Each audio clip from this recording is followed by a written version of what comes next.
అస్సలాము అలైకుం, welcome to my channel. ఎలా ఉన్నారు? బాగున్నారా? నేనైతే చాలా బాగున్నాను.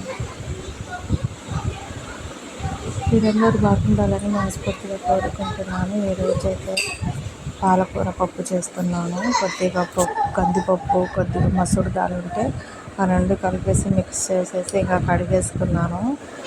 3-4 పచ్చిమిరపకాయలు వేసేసుకున్నాను. పాలకు కూడా కడిగేసుకున్నాను.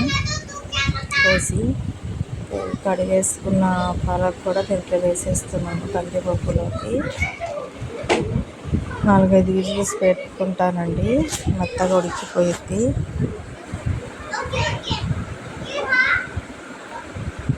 కొద్దిగా కారం, కొద్దిగా చింతపండు, కొద్దిగా పసుపు,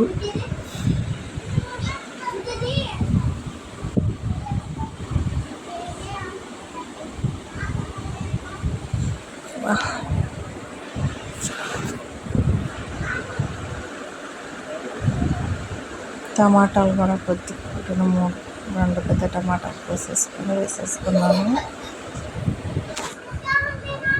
వీడియోలు తీయడం పెట్టడం అసలు అవ్వట్లేదండి నాకైతే. అసలు పిల్లలు ఇంట్లో ఉంటున్నారు కదా, సెలవులు ఇచ్చారు కదా, ఇంకా మా పిల్ల అయితే అసలు ఎక్కువగా అడిగేస్తుంది. ఫోన్ నాకు అసలు ఇవ్వట్లేదు. కొద్దిగా చింతపండు వేసి 2 గ్లాసులు వాటర్ వేసుకున్నానండి.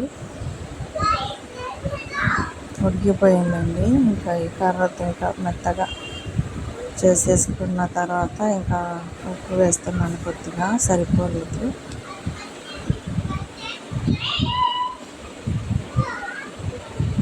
అయిపోయింది. ఇంకా తాలింపు వేసేసుకున్నాము.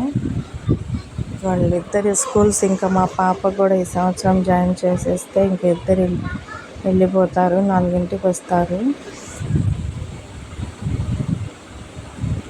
తాలింపు గింజలు, కరివేపాకు, మిరపకాయ, ఉల్లిపాయ మొత్తం వేసేసుకున్నానండి. ఇంకా కాలిన తర్వాత దాంట్లో వేసేసుకున్నామండి. తీద్దామంటే అసలు ఒకటే ఫోన్ అసలు నాకైతే ఇవ్వట్లేదు. నాకు పని చేసుకొని నాకు ఇంకా ఇంట్లో పని చేసేసరికి అలసట వచ్చేస్తుంది నాకైతే చాలా. చేద్దామంటే తీసుకొని అసలు ఫోన్ ఇస్తే కదా నేను వీడియోలు చేద్దామంటే అసలు కుదరట్లేదు. పిల్లలు ఎప్పుడు స్కూల్ తెరుస్తారో వాళ్ళే వెళ్ళిపోతారు. ఇంకా అప్పటి నుంచి నేనే చూసేసుకొని వేసేసుకోవచ్చు. అయిపోయిందండి. ఇంకా దీంట్లోకి వేసేసుకున్నాము. ఈ రెసిపీ కనుక మీకు నచ్చినట్లయితే లైక్ చేయండి, షేర్ చేయండి, సబ్స్క్రైబ్ చేయండి.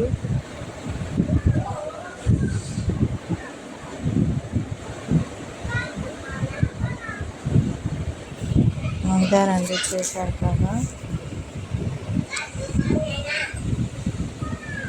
ఇంకా అప్పడాలు తీసుకొని ఇంకా వేయించుకొని ఇంట్లో నుంచి అంతేనండి, అయిపోయింది.